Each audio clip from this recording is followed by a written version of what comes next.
मुंबई में बाबा सिद्दीकी की हत्या हुई है, तब से गैंगस्टर लॉरेंस बिश्नोई का नाम एक बार फिर से नेशनल और इंटरनेशनल मीडिया में एक बार फिर से चर्चा में है। ये चर्चा वैसा ही देखने को मिल रहा है जैसे पंजाबी सिंगर सिद्धू मूसेवाला की जब हत्या हुई थी तो गैंगस्टर लॉरेंस बिश्नोई के नाम हर जगह लिए जा रहे थे। आज सुबह सुबह एक बार फिर से देखने को मिला गैंगस्टर लॉरेंस बिश्नोई और सलमान खान की चर्चाएं आज सुबह से ही बहुत ज्यादा की जा रही हैं, क्योंकि अभी तक खबरें निकलकर सामने आ रही थी कि गैंगस्टर लॉरेंस बिश्नोई सलमान खान को काले हिरण के शिकार के मामले में मारने की कोशिश कर रहा है, लगातार वो धमकियां दे रहा है। लेकिन आज सुबह सुबह मुंबई ट्रैफिक पुलिस के कंट्रोल रूम में एक मैसेज आता है और इस मैसेज में ये कहा जाता है कि अगर सलमान खान गैंगस्टर लॉरेंस बिश्नोई को 5 करोड़ रुपए दे देते हैं तो लॉरेंस बिश्नोई उन्हें माफ कर देगा।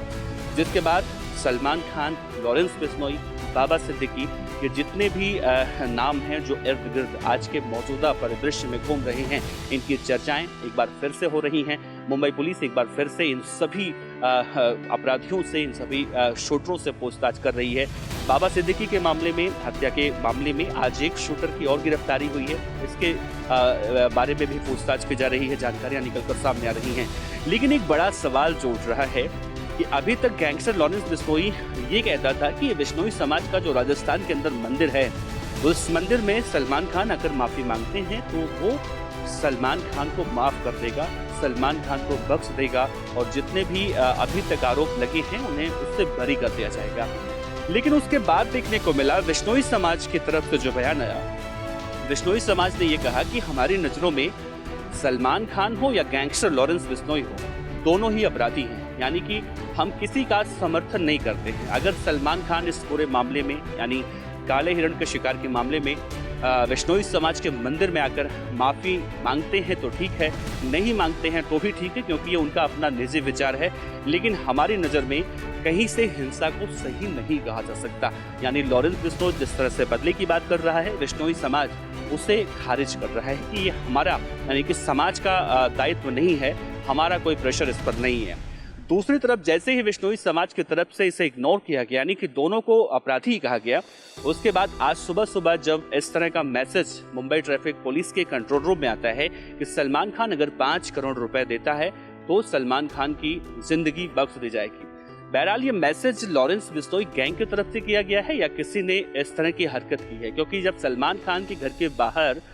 14 अप्रैल को फायरिंग की गई थी, उस फायरिंग के बाद सलमान खान ने उनके घर के बाहर एक कैब बुलाई गई थी, लॉरेंस बिश्नोई के नाम पर बुक की गई थी। और जब पुलिस इन्वेस्टिगेशन उस वक्त हुआ था तो निकलकर सामने आया था कि जिस व्यक्ति ने इस कैब को बुक किया था वो व्यक्ति उत्तर प्रदेश के गाजियाबाद का रहने वाला है। बस वहाँ से उसकी गिरफ्तारी हुई थी। तो बाद में मालूम चला था कि सिर्फ फेम पाने के लिए, शरारत के लिए उसने ऐसा किया था। तो इस केस में क्या वाकई में ये मैसेज लॉरेंस बिश्नोई गैंग की तरफ से किया गया है या फिर किसी ने शरारत की है, इन सब बातों की मुंबई पुलिस जांच पड़ताल कर रही है। बाबा सिद्दीकी की हत्या की बात करें तो इस पूरे मामले में एक और शूटर की गिरफ्तारी हुई है। इन सभी शूटरों को कस्टडी में लेकर पुलिस पूछताछ कर रही है और साथ ही इस बात की भी आशंकाएं जताई जा रही हैं कि लॉरेंस बिश्नोई आखिर अगला टारगेट किससे चुनने वाला है। दूसरी तरफ महाराष्ट्र से अगर हम दूसरे राज्य की बात करें, छत्तीसगढ़ की बात करें, तो छत्तीसगढ़ में भी एक ऐसा गैंगस्टर इस वक्त झारखंड के गिरिडीह जेल से प्रोडक्शन रिमांड पर लाया गया है, जिसके बाद ये कहा जा रहा है कि रायपुर पुलिस ने पहली बार किसी गैंगस्टर को उसकी गर्लफ्रेंड के साथ गिरफ्तार की है। और सबसे आश्चर्यजनक बात यह है कि वो भी लॉरेंस बिश्नोई गैंग का बदमाश बताया जा रहा है। इन दोनों में समानताओं की अगर हम बात करें तो लॉरेंस बिश्नोई के ऊपर आज के मौजूदा वक्त में 100 से ज़्यादा मुकदमे दर्ज हैं, लेकिन इस गैंगस्टर के, यानी जो गिरिडीह जेल से लाया गया है, जिसका नाम अमन साहू बताया जा रहा है, इसके ऊपर भी 100 से ज़्यादा मुकदमे दर्ज हैं और इसके टारगेट पर देश भर के अलग अलग राज्यों में, अलग अलग जगहों पर कुल 56 लोग ऐसे हैं जिन्हें मारने की ये बातें कर रहा है, उन्हें मारने का टारगेट इसने ले रखा है। और इससे भी अलग बात यह है कि लॉरेंस बिश्नोई जैसे गुजरात के साबरमती जेल में बंद है, ठीक वैसे ही अमन साहू भी झारखंड के गिरिडीह जेल में बंद है। और अमन साहू के बारे में एक बातें और कही जाती हैं। अब से 2 महीने पहले अगर हम जाएं तो इसी जेल की एक जेलर थी, उस जेलर को उसने जान से मारने की धमकी दी थी, जिसके बाद में उसका जेल ट्रांसफ़र भी करवाया गया था। ये देखते हुए, क्योंकि इससे पहले गैंगस्टर अमन साहू ने जिस जेल के जेलर को धमकी दी थी उसके ऊपर फायरिंग भी करवाई थी। मतलब साफ है, गैंगस्टर लॉरेंस बिश्नोई से ज़्यादा खतरनाक और बड़ा गैंगस्टर बनने का सपना अमन साहू भी देख रहा है। तो जब से मुंबई में बाबा सिद्दीकी की हत्या हुई है उसके बाद से देश के अलग अलग हिस्सों में लॉरेंस बिश्नोई से जुड़े हुए बदमाश जहाँ जहाँ भी एक्टिव हैं और बढ़ते उनके अपराध हैं, उन्हें प्रोडक्शन रिमांड पर लेकर उनसे पूछताछ वहाँ की पुलिस, स्थानीय पुलिस कर रही है। ऐसे में जितनी भी बातें इस तरह की निकलकर सामने आ रही हैं उसमें देखना होगा कि गैंगस्टर लॉरेंस बिश्नोई से जब मुंबई पुलिस गुजरात के अहमदाबाद की साबरमती जेल में पूछताछ करती है तो वहाँ से लॉरेंस बिश्नोई क्या कुछ इनपुट देता है, क्योंकि अक्सर देखा जाता है कि जब लॉरेंस बिश्नोई कोई बड़े कांड करता है, बड़े कांड कहने का मतलब है जब सिद्धू मूसेवाला एक बड़ा नाम था, उनकी हत्या हुई थी, बाबा सिद्दीकी ये भी बड़ा नाम था, बाबा सिद्दीकी की हत्या हुई, पंजाब पुलिस उस दौरान भी कई बार पूछताछ की थी लेकिन कुछ खास इनपुट निकलकर सामने लॉरेंस बिश्नोई के जरिए नहीं आया था। लेकिन सिद्धू मूसेवाला की हत्या के तुरंत बाद एक फ़ोन जरूर दिल्ली के तिहाड़ जेल में आया था जिसमें फ़ोन करने वाले ने